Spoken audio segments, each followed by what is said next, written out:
Chapter 6 Unexpected Detour. The two took the main road towards Vladimir, knowing it was going to be a long ride to the capital city. A couple days have passed, uneventful basic nights of hunting and setting up camp. During the initial nights, nothing of note occurred. Rigard took charge of setting traps to procure food, while Tristan busied himself with pitching the tents and kindling the fire. Rigard also took the initiative to dry some of the meat overnight, ensuring they had sustenance for the journey ahead.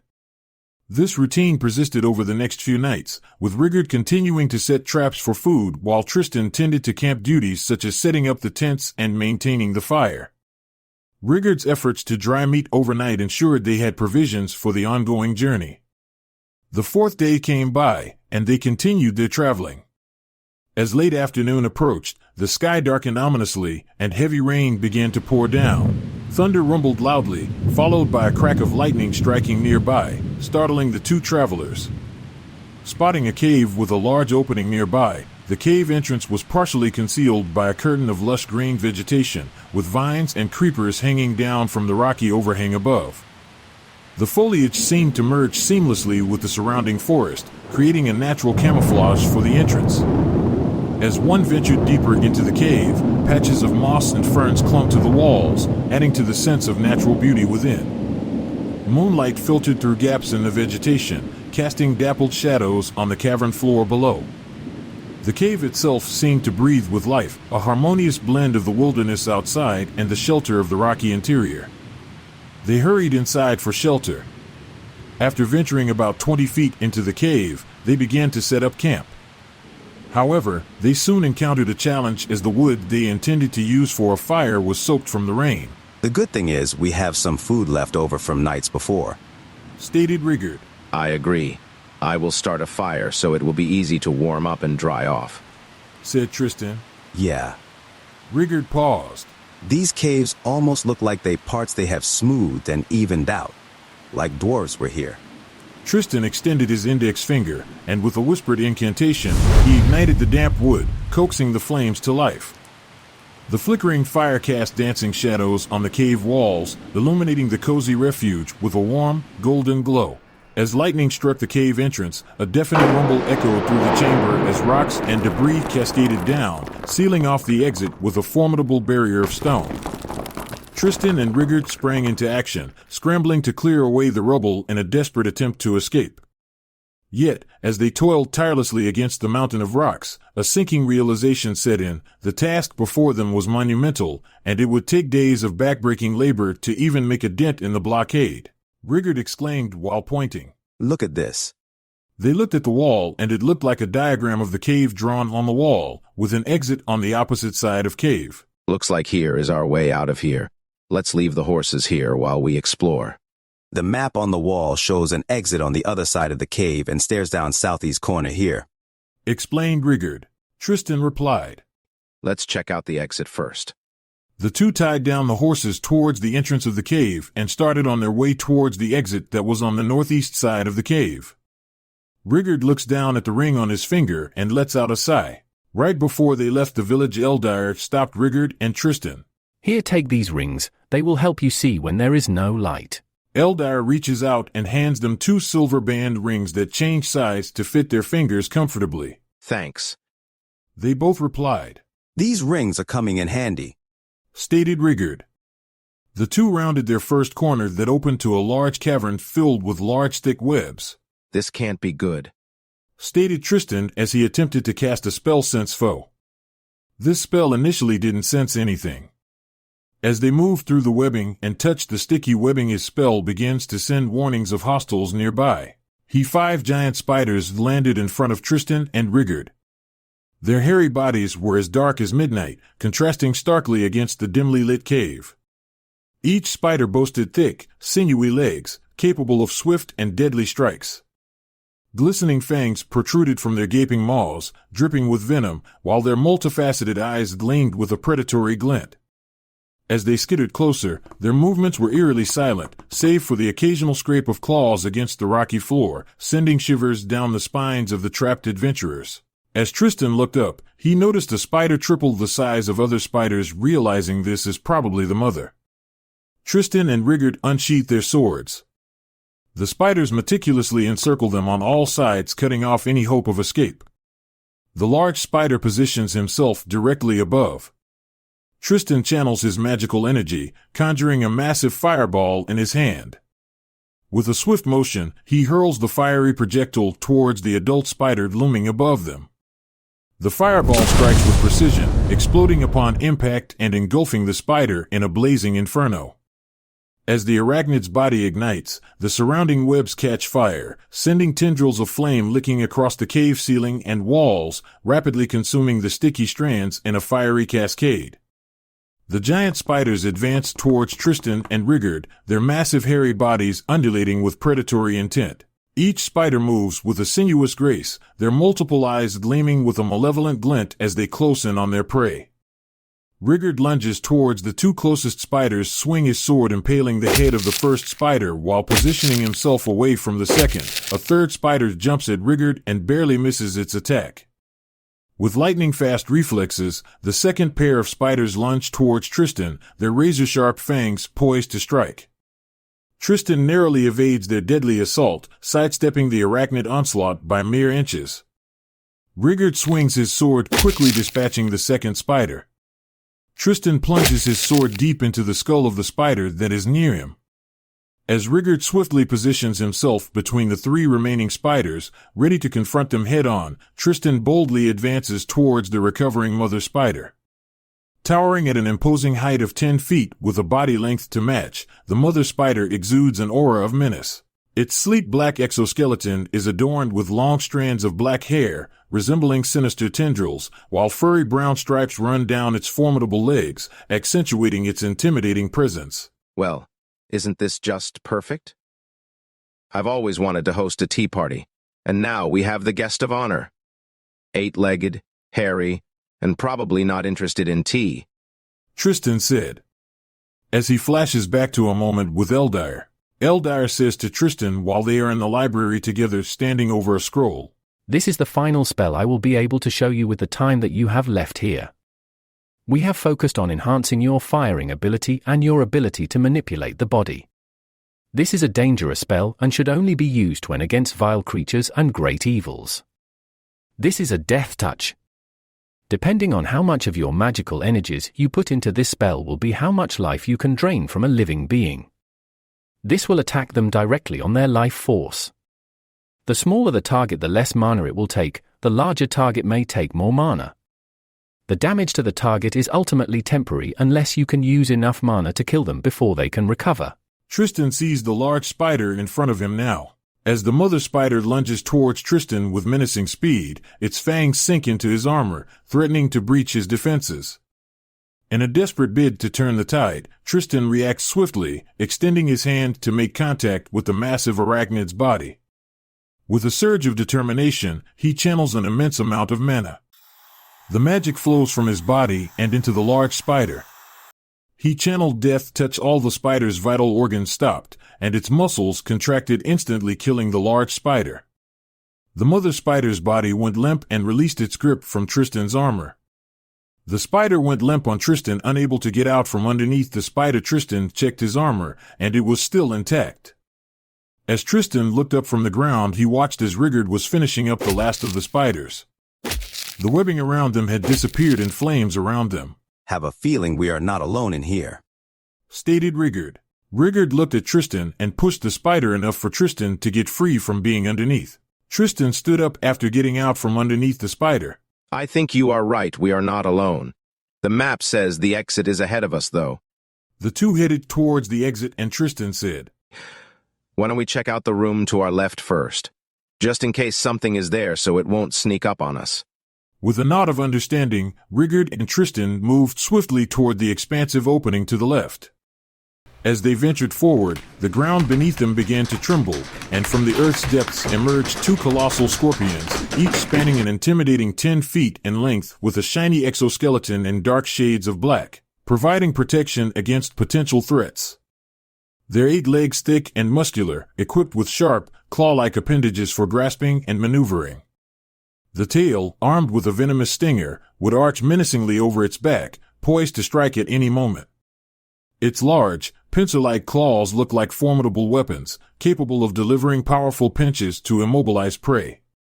The scorpions exude an aura of primal strength and danger, its sheer size and predatory nature making it a formidable adversary. Rigard and Tristan wasted no time, preparing themselves for the impending confrontation, weapons poised, and senses heightened. The scorpion sorcerers have come to play. I wonder if they're here for a magical duel or just to show off their fancy stingers, quipped Tristan. The scorpions moved quickly for their size towards the two, covering lots of ground. One scorpion headed towards Rigard, the other towards Tristan. The first scorpion attempted to grab Rigard with its claws. Rigard slid between the claws and swung his sword, landing 2 hits that glanced off the scorpion's armored head. The second scorpion stabbed its tail at Tristan, glancing off his armor as he slid his hand towards the body of the scorpion.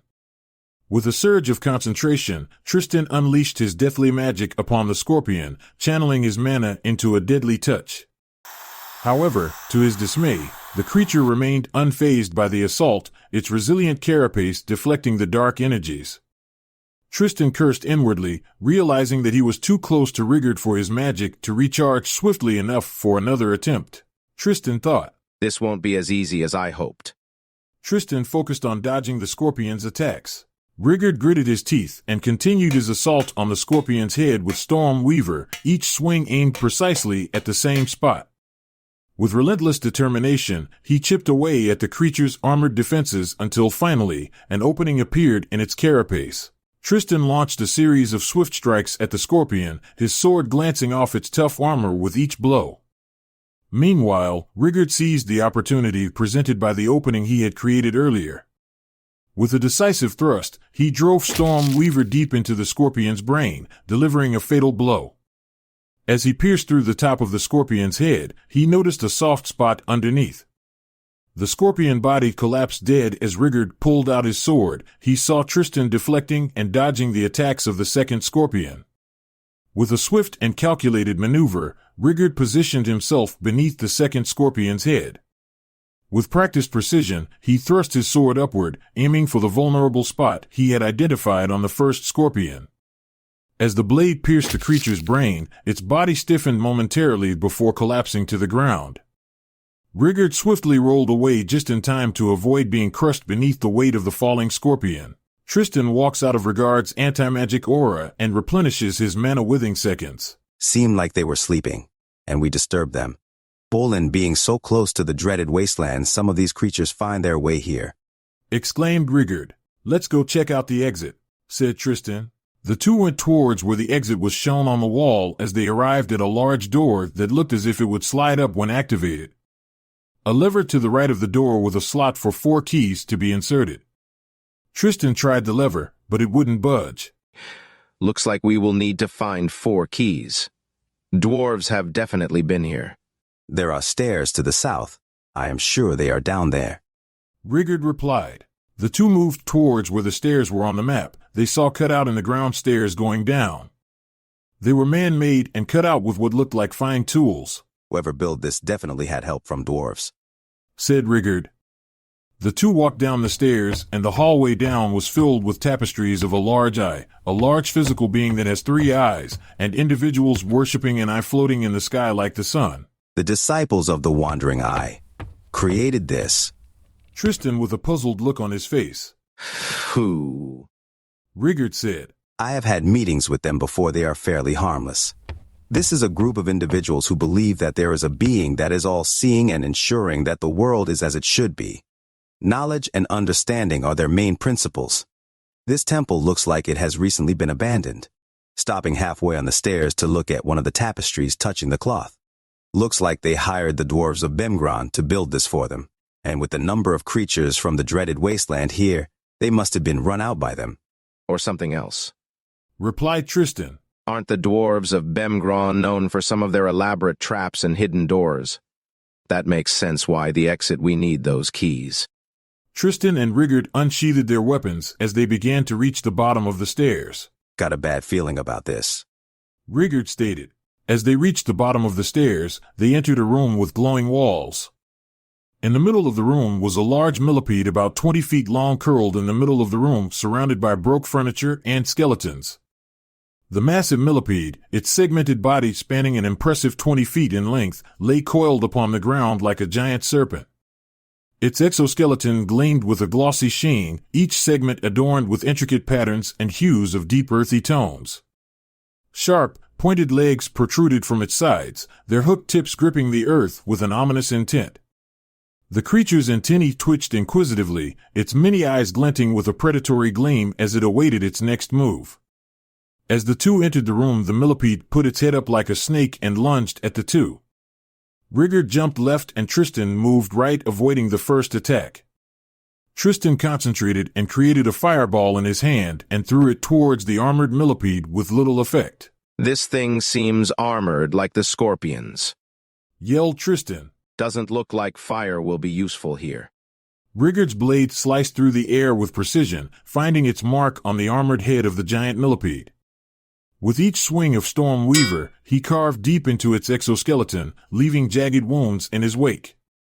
Sensing that conventional methods might not suffice, he focused his remaining mana, channeling it into a targeted assault on the creature's life force. Meanwhile, Tristan's hand made contact with the millipede's segmented body, unleashing a surge of mana that surged through its form.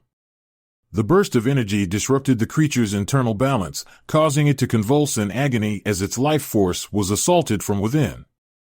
This allowed Rigard, after a couple more swings, Rigard was able to be finished off the millipede and its body lay dead at their feet. As Tristan looked around, he found a couple gems on the ground, one blue, one green, and one red gem. I wonder if these are worth anything? They probably are. Looks like the people who were here left in a hurry, and probably dropped those on the way out, Rigard said. As they surveyed the room, Tristan's keen eye caught sight of a loose stone pallet, its position suggesting it could be easily manipulated.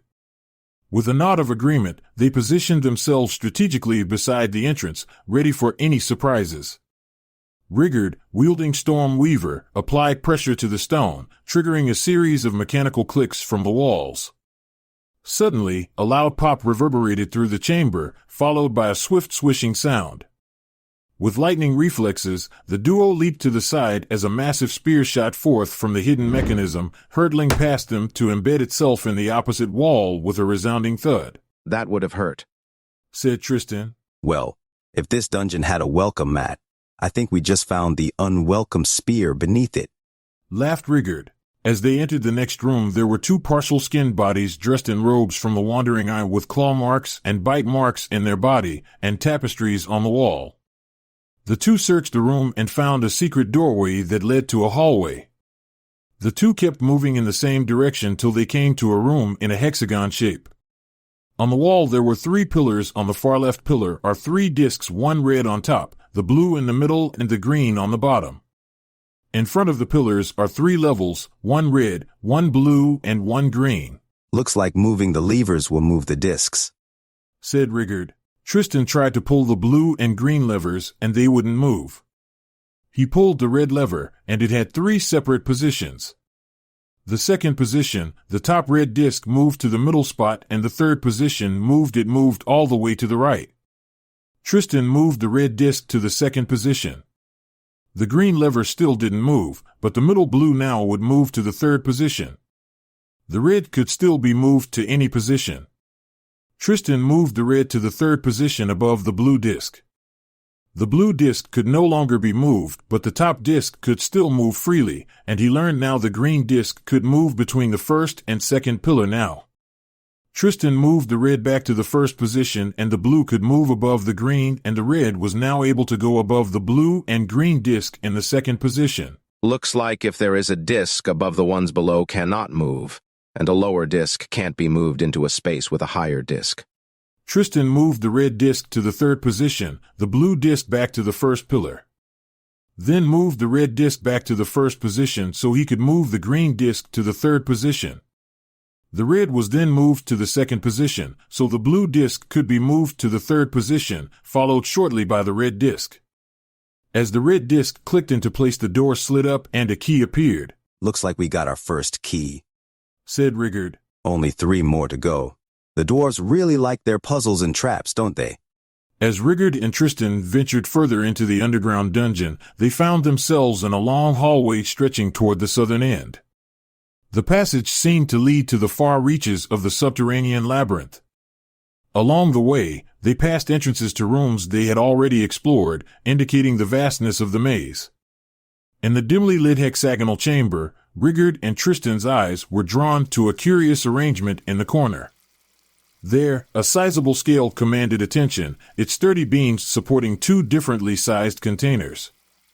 A 5-gallon jug perched on one end, while a 3-gallon vessel balanced precariously on the other. Beneath the weighty apparatus, a grated opening hinted at the presence of a drainage system, likely designed to handle excess fluids. Positioned nearby, a waterspout issued forth a constant stream of liquid, its purpose seemingly linked to the enigmatic scale.